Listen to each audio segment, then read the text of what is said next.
Esto es Hay Quórum, Ideas en Debate. Hoy un programa particular, singular, básicamente para analizar todo lo que pasó en la última semana, lo que va desde el fallo de la Corte con el 2x1 a la reacción absolutamente contundente por parte del Congreso, tanto en diputados como en senadores, y la marcha hacia Plaza de Mayo. Vamos a tratarlo con dos protagonistas principales. Una es la doctora Mántaras, es abogada de las abuelas de Plaza de Mayo, especialista en derechos humanos, y otra es Gladys Cuervo, que fue quien tal vez me parece más aportó con su testimonio acerca de las consecuencias del 2x1. También obviamente vamos a estar con Carla Carrizo, diputada radical de la capital. Vamos a estar con dos colegas, con Fernando Fraquelli, y vamos a estar por supuesto con Analía Argento. Antes del primer informe, Fernando Fraquelli, básicamente Fernando, los datos, los números de la sesión fundamental de diputados. Y una sesión, Pato, que prácticamente por unanimidad, solo el voto en contra del diputado Olmedo, por unanimidad el Congreso, también se dio en el Senado Nacional, el Congreso le dio una aclaración, dijo no al 2x1 para los genocidas, le dio una aclaración directa, concreta al Poder Judicial y principalmente o particularmente a la Corte Suprema de Justicia. Y dos temas que también tienen que ver, que va a generar debate para los próximos días en el Congreso. Se dio también a lo largo de esta semana la creación del registro de violadores y la creación de una comisión especial investigadora del atentado a la sede de la AMIA. Dos temas que avanzan en la Cámara de Diputados. Muy bien, entonces, primer informe, lo que pasaba básicamente en el recinto de diputados y lo que tiene que ver también, recordamos, con imágenes de la marcha a Plaza de Mayo. El informe, y estamos con el comienzo del debate en Hay Quórum. La Corte Suprema de Justicia de la Nación declaró aplicable el cómputo del 2x1 para el caso de un condenado por delitos de lesa humanidad. Sí, reconocí, y con seguridad, porque le conocí incluso el nombre, a Juan Signola y a Raúl Tevez, a Muiña. En perjuicio de Gladys Evarista Cuervo, Marta Elena Rochester, a la pena de 13 años de prisión, inhabilitación absoluta y perpetua. La decisión de la mayoría constituida por los ministros Elena Hayton, Horacio Rosati y Carlos Rosenkrantz generó fuertes críticas de los organismos de derechos humanos y de todo el arco político, incluso dentro de la coalición de gobierno. Los delitos de lesa humanidad deben ser tratados como delitos de lesa humanidad y no como delitos comunes. Pues quiero aprovechar a felicitar al Congreso de la Nación por la celeridad con que comenzó a resolver el tema del vacío legal que había dejado esta desafortunada ley del 2x1. Creo que los jueces que han firmado este fallo efectivamente deben ser llevados al juicio político por mal desempeño. Estamos presentando el juicio político a los 3 magistrados de la Corte Suprema por mal desempeño en el ejercicio de sus funciones. Que acá los genocidas no se los perdona, no se les conmuta la pena y que eso queda prohibido por ley. Acá queremos una ley que diga claro que el lugar de los genocidas es estar privado de libertad. 211 votos fueron afirmativos, 1 negativo y no hubo abstenciones. ¿Retroceso? ¿Impunidad? ¿Un hecho aislado o política de absolución? ¿Vuelve la mayoría automática? ¿Cuáles son las consecuencias políticas y sociales de este fallo? Y gritar con toda fuerza: señores jueces, nunca más, ningún genocida suelto. Levantemos los pañuelos.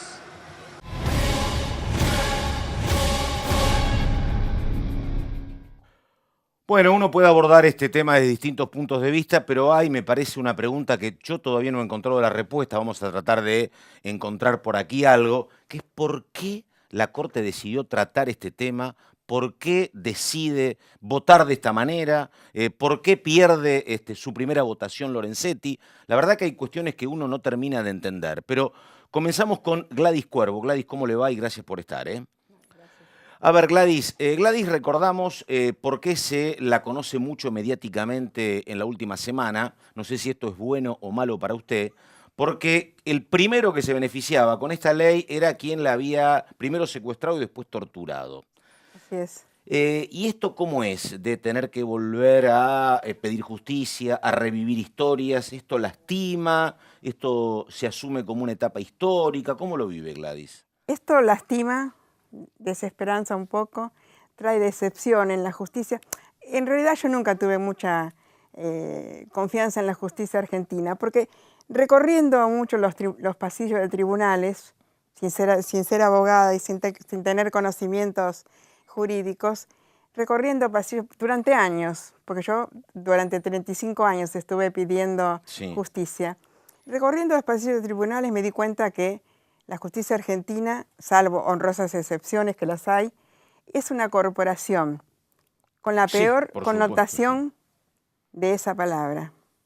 No quiero decirla, todo el mundo sabe qué quiere decir corporación.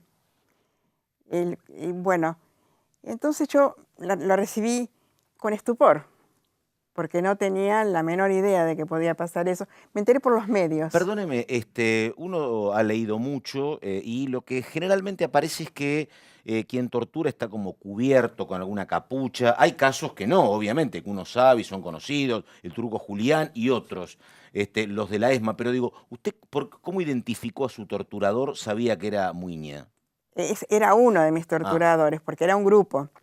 Yo lo reconocí porque en julio del 76, el director militar que había en ese momento pide al Ministerio de... ¿Usted trabajaba ahí como? Yo era enfermera a cargo del servicio de traumatología.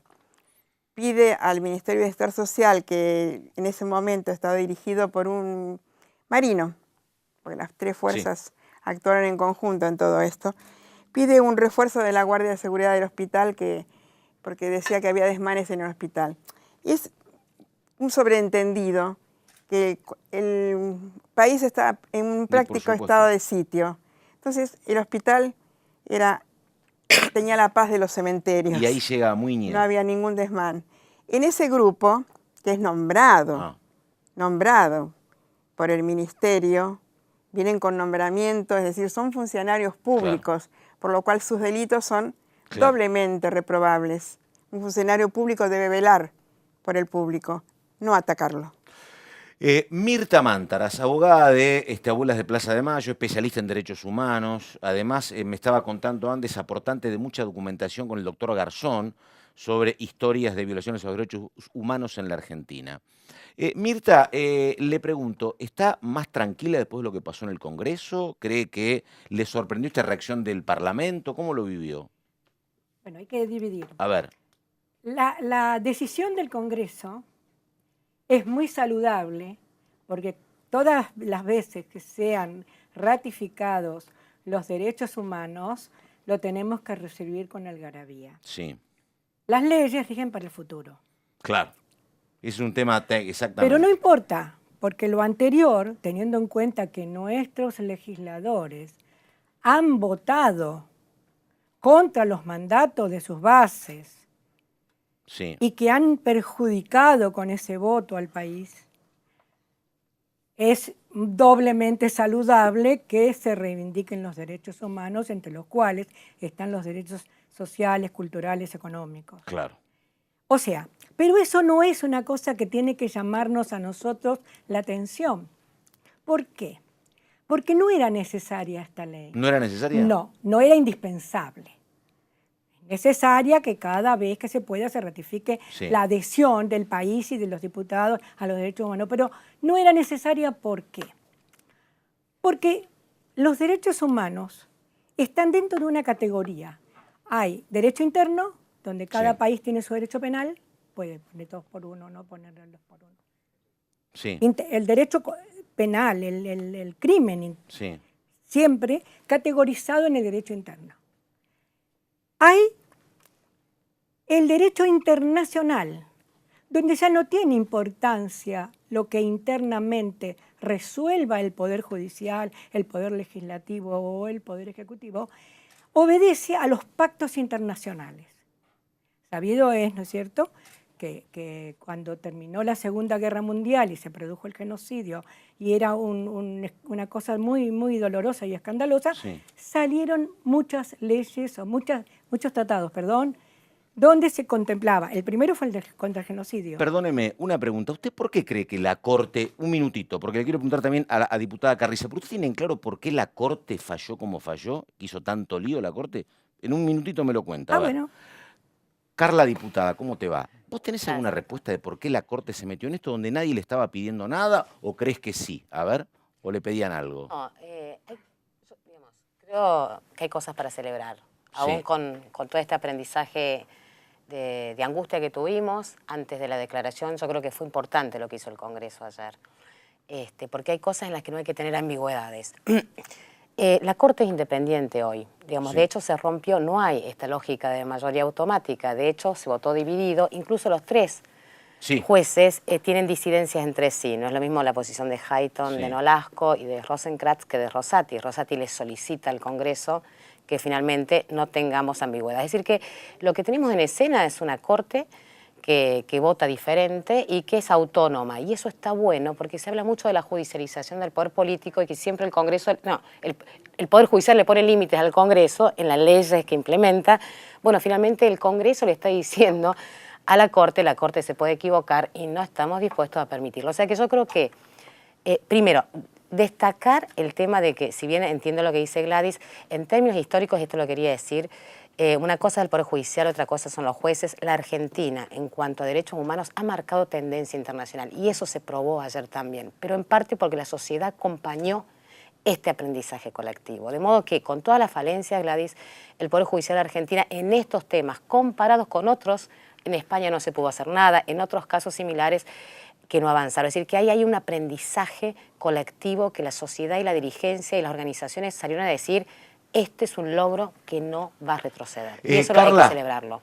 Perfecto. Estamos enseguida con ella, con Analía Argento, que estuvo en la plaza y volvió muy contenta en una convocatoria muy especial. Me dice que la verdad como experiencia humana fue muy bueno, pero me lo cuenta en un minuto y además yo quiero saber con Fraquelli y con todos, la verdad, ¿por qué la Corte? Yo no termino de entender por qué la Corte falló en esta cuestión que la verdad nadie se la estaba pidiendo, me parece, o se le estaban reclamando. A mí me parece que sí. Bueno, ahí estamos, por eso. En un ratito seguimos, enseguida nomás, el turno de Analía Argento. Estamos en Hay Quórum, ya venimos.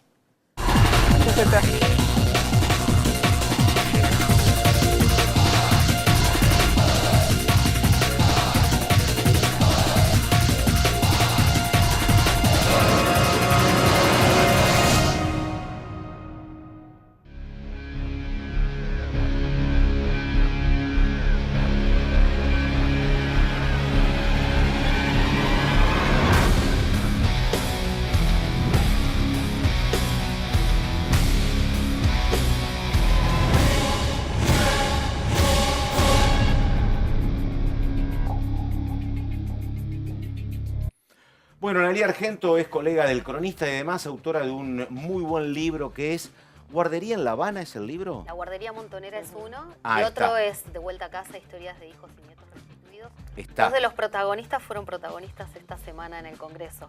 Juan Cabandí escribió el prólogo contando el caso de su restitución y la apropiación de su identidad.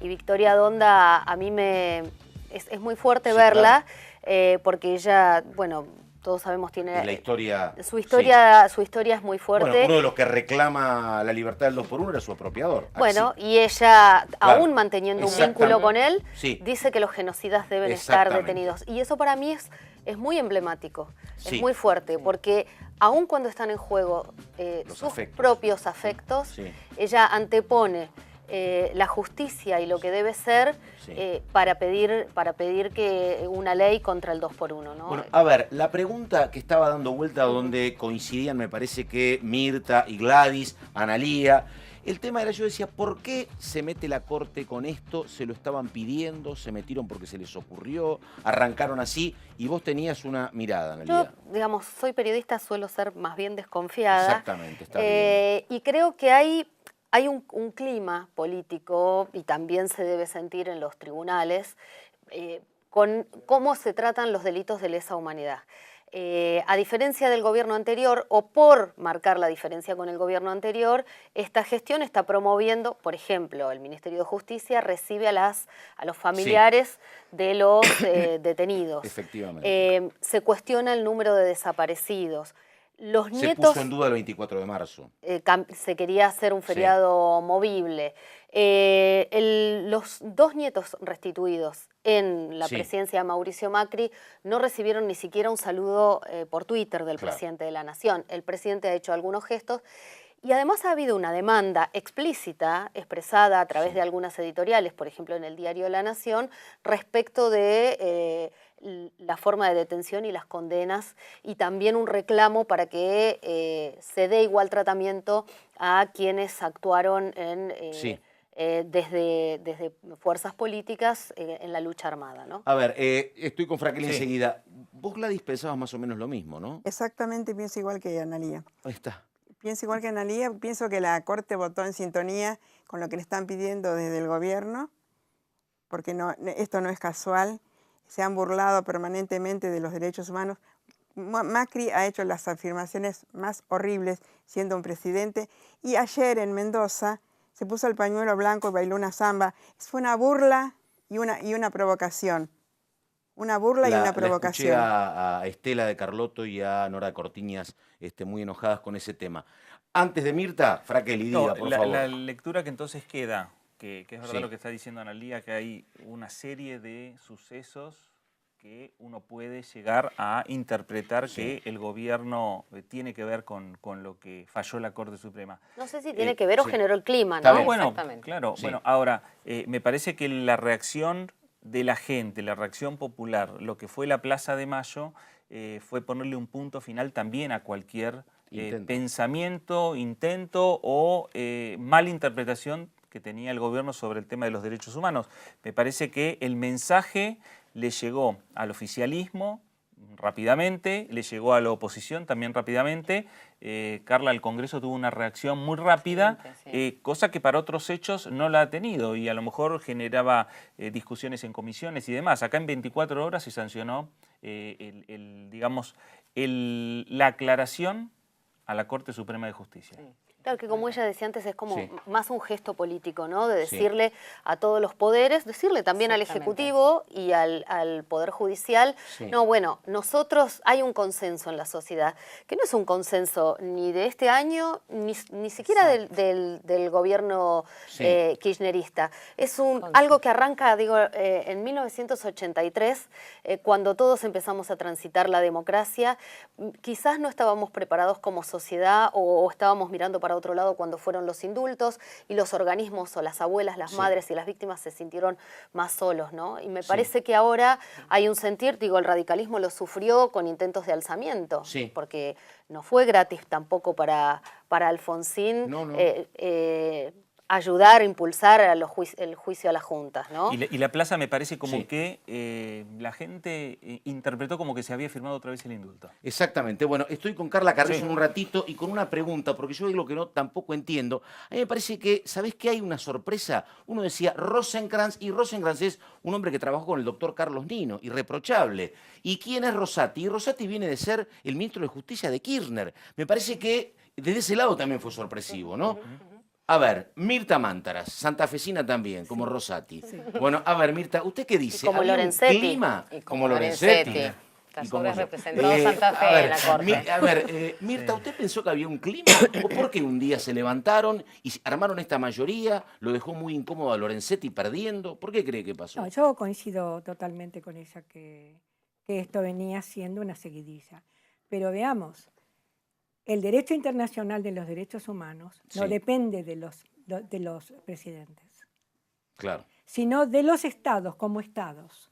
Estos estados crearon la Corte de San José de Costa Rica para que rija el cumplimiento de los derechos humanos en toda la región, con fallos obligatorios para la región.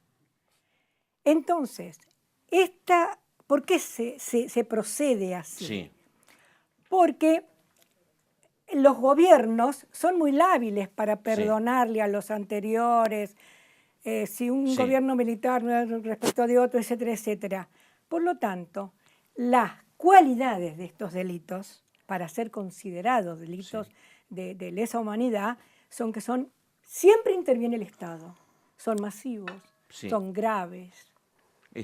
Y atacan el umbral moral de todo el planeta, de todos los habitantes del planeta. Entonces, estas cualidades que tienen los delitos de lesa humanidad tienen a su vez protecciones.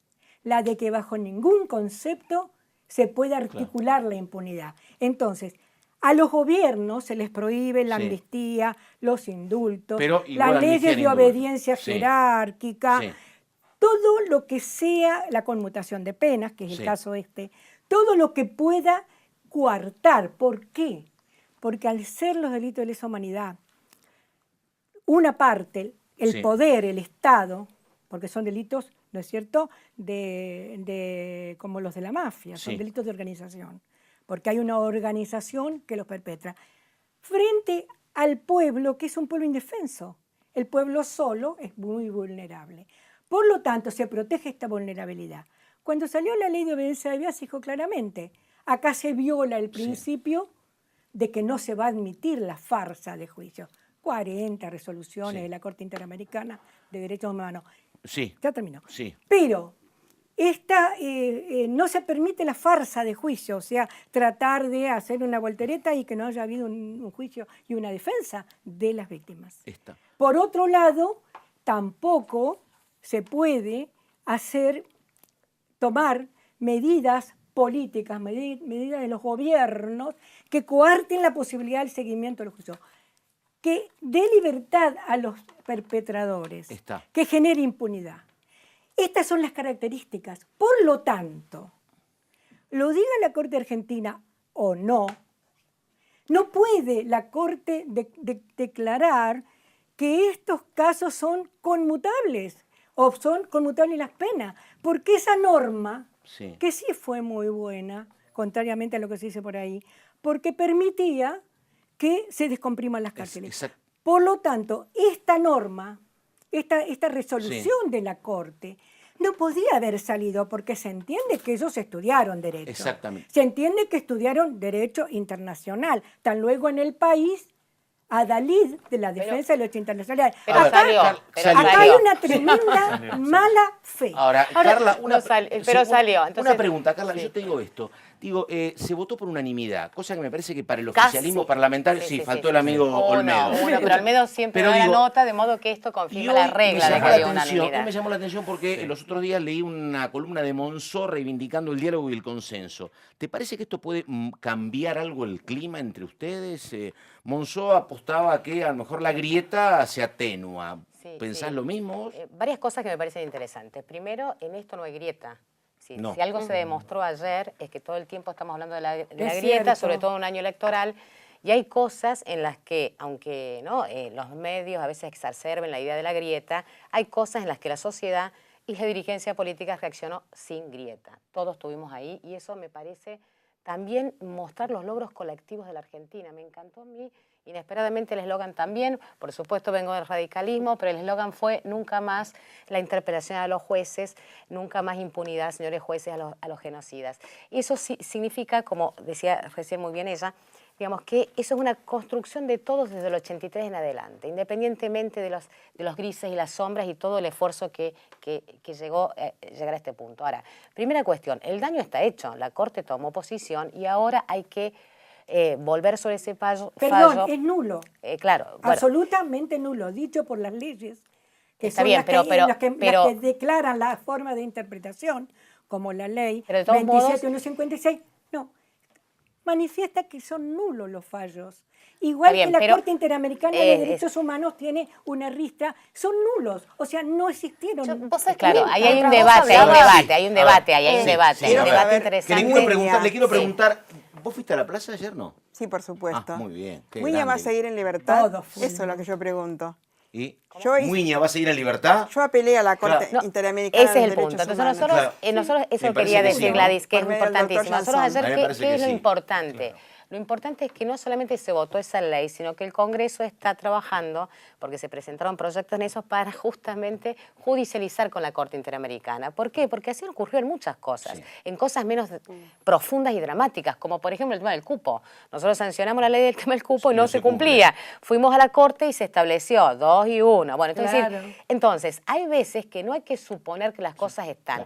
Nosotros queremos garantizar con la judicialización de la Corte Interamericana que este fallo no tenga efectividad. Ya presenté. Exacto. Bueno, no vas a ser la única, Gladys, y eso habla muy bien de todos. Y en una cosa no estoy de acuerdo con vos, Carla, una cosa que dijiste anteriormente, que la Corte falló en forma independiente. No, yo no creo que es bueno, volvamos a debatirlo, está bien. No nos olvidemos la extracción de Rosenkrantz. Rosenkrantz, ¿a quiénes responde? Bueno, Rosenkrantz es abogado, fue abogado de los medios hegemónicos. Sabemos muy bien a quién responde Rosenkrantz. Sí, pero Gladys, yo entiendo que vos puedas abogado de Magneto, entiendo que vos puedas tener esa mirada. De Nolasco, pero no es uno, acá fueron 3. Uno y fueron 3 para ser mayoría. Por eso también hay yo creo que una discusión que se va a dar de aquí a futuro, cuál va a ser el futuro de la Corte Suprema de Justicia. Exacto. Pichetto fue claro, dijo en su discurso, cuando cerraba en el Senado, dijo, hay que oxigenar la Corte Suprema. No sé si a 7, a 9, ¿qué es lo que va a pasar ahora? Ese es un tema que viene por otro. Cada vez que hay un fallo que no nos gusta y nos incomoda a todos, empezamos a decir ampliar o reducir la Corte. Yo creo que está bien que la Corte tenga 5. Hemos logrado, eso fue una construcción de todos. Los jueces se eligen ahora por audiencia pública. Ahora, lo cierto es que a mí me parece importante esto. Yo no estoy a favor de las teorías conspirativas. De hecho, varios fallos de esta Corte han incomodado tremendamente al gobierno. Sí coincido, o sea, el tema de que esto lo negoció el gobierno. O sea, no, de hecho, hay un temor de la tremenda autonomía del poder de la Corte. Y ese temor lo tuvo el kirchnerismo y lo tuvieron antes del kirchnerismo y lo tienen hoy. Ahora, o sea, teoría conspirativa no. Lo cierto es que sí había errores del gobierno que querían suponer una situación que, por eso nosotros, creo que Ricardo Alfonsín en el discurso del Congreso realmente nos representó a todos los radicales, porque a veces los errores que vos decías, bueno, el tema de poner en duda cuántos son, no cuántos son, es decir, digamos que son errores diferente frente al tema. Le vamos a dar exactamente una posición muy diferente. Le vamos a dar... Tengo que terminar, chicos. Está perfecto. Yo tengo una sola pregunta. Para el dilema moral de Rosati, que venían estudiando este tema hace mucho, ¿no podrían haber avisado falta una ley? ¿O eso es interferir? Rosati lo especificó. Pero digo avisar antes del fallo. Sí, obviamente. ¿No se puede? Sí, coincido. Bueno, la verdad, podría haber mandado un mensaje. Lamentablemente tengo que terminar. Mirta. Se entiende de por sí porque es un delito internacional que vulneran los derechos humanos. Por ese motivo no puede haber impunidad. Es una ley mundial. Está. Exactamente. Gladys, te agradezco muchísimo, Gladys. Y se te ve bien, Gladys, ¿no? La marcha me parece que te hizo bien. Gracias. Bueno. Sí, me se te ve entera, me ¿viste? oxigenó. Gracias, Gladys. Doctora Mántara, muchísimas gracias. Y a los 3, a Fernando, a la compañera Argento y a Carla Carrizo, muchísimas gracias. Tenemos que terminar, por favor, un minutito acá. Voy con Gladys. La espero con Gladys. Mirta no se levanta. Tenemos que terminar. Esto fue Hay Quórum, Ideas en Debate y volvemos en una semana. Muchas gracias. Acaba de decir que me ve muy bien. ¿Y viste?